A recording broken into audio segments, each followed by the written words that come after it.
Je suis Marc, un jeune homme chrétien Marseille âgé de 38 ans et célibataire. Comme vous pouvez le voir sur mon blog, je suis actuellement à la recherche d'une belle jeune femme de la trentaine, ayant la peau blanche et catholique de préférence. WP-call-buton BTN-texte égal appel 06 95 08 85 04 si vous vivez à Marseille et êtes chrétienne. BTN-color égale 10-26904-1-phone-icône égale no. J'aimerais me lancer dans une relation amoureuse sérieuse qui pourra aboutir au mariage Marseille. Les secrets d'un mariage catholique à Marseille, on vous dit tout. Pourquoi se marier avec une chrétienne ou un chrétien? Tout d'abord, je tiens à définir ce qu'est un chrétien. Dans la foi catholique, les sacraments tels que le baptême et la première communion sont des étapes par lesquelles il faut passer pour affirmer l'appartenance au Dieu créateur et renforcer la relation avec lui. Les secrets d'un mariage catholique à Marseille, on vous dit tout. Pour moi, être chrétien ne se résume pas seulement à se conformer et à recevoir ces saints sacraments. Certes, ils sont importants, mais ce sont surtout les gestes et les paroles au quotidien qui doivent refléter la chrétienté d'une personne. Être chrétien, c'est aussi adhérer aux bases de la foi chrétienne selon lesquelles il faut aimer Dieu de tout son cœur et aimer son prochain comme soi-même. L'emblème de la religion catholique. Le chrétien doit donc être un modèle pour son entourage, au travail, pour le voisinage et ses proches. Aussi, comment doit se comporter un chrétien? Il doit aimer et aider son prochain. Comment faire? C'est simple, il faut juste participer aux actions caritatives, faire du bénévolat, etc.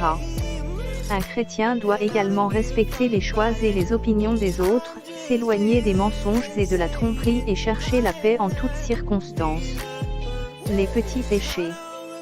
Certes, il est difficile de rester dans le droit de chemin, car n'oublions pas que le diable nous tente tous les jours. N'oublions pas non plus que Jésus-Christ a porté la croix et a versé son sang pour nous laver de nos péchés. Les secrets d'un mariage catholique à Marseille, on vous dit tout. Aussi, demandons-lui de nous protéger et de nous épargner de la tentation du mal, car c'est le seul qui peut nous sauver. Je reviens maintenant à la question principale, pour quelle raison faut-il se marier avec une chrétienne ou un chrétien Marseille? Un couple chrétien est en mesure de gérer les disputes et les crises. Pas de brutalité. La violence verbale et la violence physique n'ont pas leur place au sein d'un foyer chrétien. Ces comportements risquent de tout changer, les bonnes comme les mauvaises choses. Il sera donc difficile de partir sur de nouvelles bases en cas de réconciliation. En vous mariant avec une chrétienne ou chrétien qui pratique sa foi, vous ne vivrez jamais une telle chose. Un couple chrétien privilégie toujours le dialogue en toutes circonstances et sait se pardonner. La rédemption. Le pardon est une chose facile pour un chrétien qui vit pleinement sa foi en Christ. Se marier avec une personne chrétienne, c'est aussi s'unir avec une personne qui accepte tant vos défauts comme vos qualités. Aussi, cette personne qui deviendra votre force et votre essence pour vous motiver dans tout ce que vous entreprenez. Enfin, s'unir avec un chrétien ou une chrétienne est une garantie pour assurer à nos enfants d'avoir la meilleure éducation possible, basée sur l'amour du Christ et la bienveillance. Les secrets d'un mariage catholique à Marseille, on vous dit tout. Quel est l'âge idéal pour se marier? Cela va de soi qu'il faut être mature avant de se marier, mais la question est, à quel âge peut-on qualifier une personne de mature? En se référant à la science, la maturité physique est atteinte vers l'âge de 18 ans. Cependant, rien ne fait mention à la maturité mentale. Pourtant, c'est une qualité indispensable pour se marier. En tant que chrétien Marseille, le mariage Marseille est pour moi une institution divine. Le mariage avec une chrétienne marseillaise. Se marier, c'est renoncer à soi-même et se dessaisir de sa propre vie pour aimer l'autre et tout lui donner. C'est là qu'intervient la maturité. Il faut se défaire des comportements enfantins pour avoir la capacité d'accepter tant les erreurs que les qualités de l'autre. Mais aussi de prendre les bonnes décisions pour l'épanouissement de la vie du couple et de la vie familiale. Si certains sont prêts à affronter tout cela à l'âge de 22 ans, d'autres n'y arriveront pas même ayant dépassé la quarantaine. Désir de s'unir.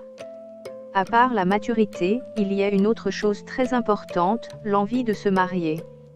Je ne sais pas pour vous, mais pour moi, le mariage n'est pas une évidence ou encore l'aboutissement de plusieurs années de relations de couple. Il faut vraiment le vouloir, le désirer. Aussi, ne faites pas l'erreur de dire oui devant monsieur le maire et devant Dieu, alors que vous allez regretter votre décision seulement quelques mois ou quelques années après. Si vous n'êtes pas encore prête pour le mariage, soyez franc, avec votre partenaire. Ne pas faire de mariage. Vous pouvez donc prendre la décision de vous aimer dans une union libre de tout en engagement ou vous séparer, au lieu de mentir et de faire souffrir l'autre.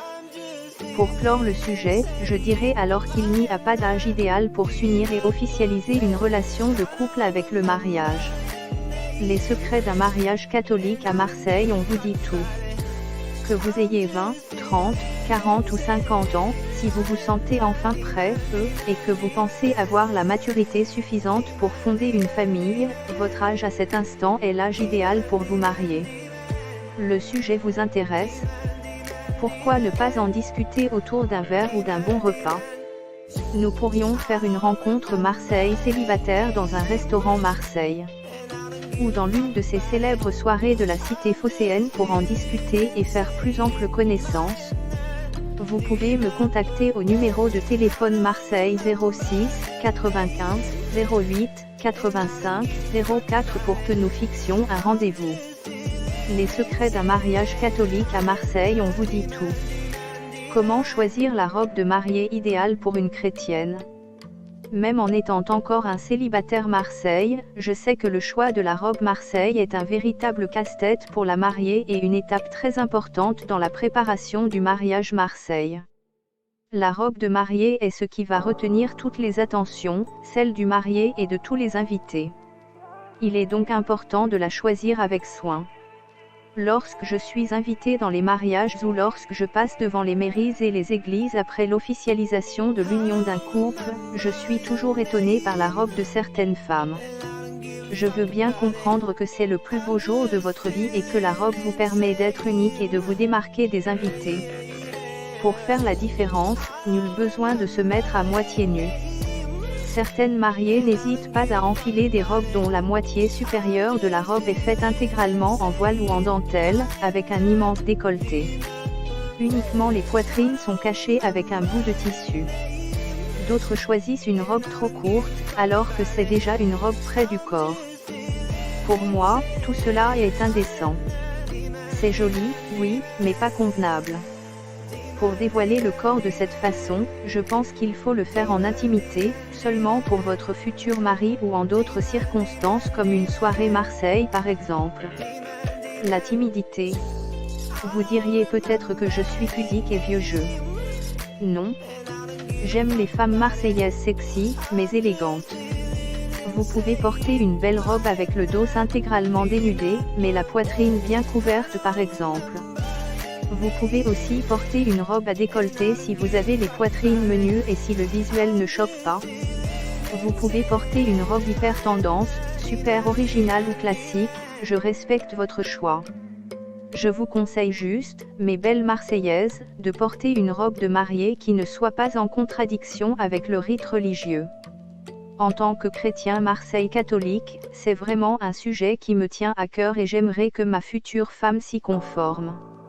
Les secrets d'un mariage catholique à Marseille, on vous dit tout. Quelles sont les étapes essentielles de la préparation d'un mariage? Vous avez fait une rencontre sérieuse Marseille qui a abouti à une relation de couple harmonieuse et vous avez tous les deux pris la décision de vous unir officiellement. Je vous félicite et j'espère vraiment me trouver dans la même situation que vous pour bientôt. La première étape dans l'organisation d'un mariage consiste à définir votre budget. Pour ce faire, répondez à ces simples questions. Quel type de mariage vous souhaitez avoir et vous êtes prêt à débourser combien d'argent Marseille pour concrétiser votre projet? Après, choisissez le thème de votre mariage. Si l'inspiration vous manque, vous pouvez toujours piocher 2-3 trucs sur internet. Ensuite, occupez-vous du rétroplanning du mariage. Cela inclut le choix du lieu de réception, le choix des tenues des mariés, la création du plan des tables, le choix des prestataires comme le traiteur, le photographe, le fleuriste, le décorateur, etc. La dernière étape des préparatifs d'un mariage consiste à planifier le voyage de noces. La lune de miel est l'occasion pour évacuer le stress accumulé pendant les préparatifs du mariage. C'est également un moyen pour prolonger l'euphorie pendant la cérémonie et la réception du jour J.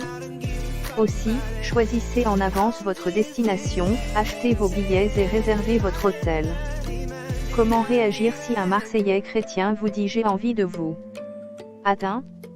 J'ai déjà un petit ami, est la phrase que tous les dragueurs ont dû entendre au moins une fois dans leur vie. Il arrive que cela soit la vérité et qu'elle soit réellement désintéressée. Il est également possible qu'elle dise un mensonge pour que vous la laissiez tranquille. Que faire, persister ou lâcher l'affaire?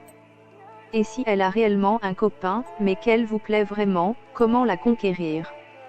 Elle dit avoir un copain, est-ce qu'elle ment? Qu'elle mente ou non n'est sans importance. Lorsque vous abordez une fille, vous devez toujours vous attendre à une réponse positive ou négative. Elle peut dire la vérité et souhaite que vous évitiez de continuer à la draguer. Elle est heureuse avec lui et veut lui rester fidèle. Elle vous voit alors comme une menace pour sa relation amoureuse.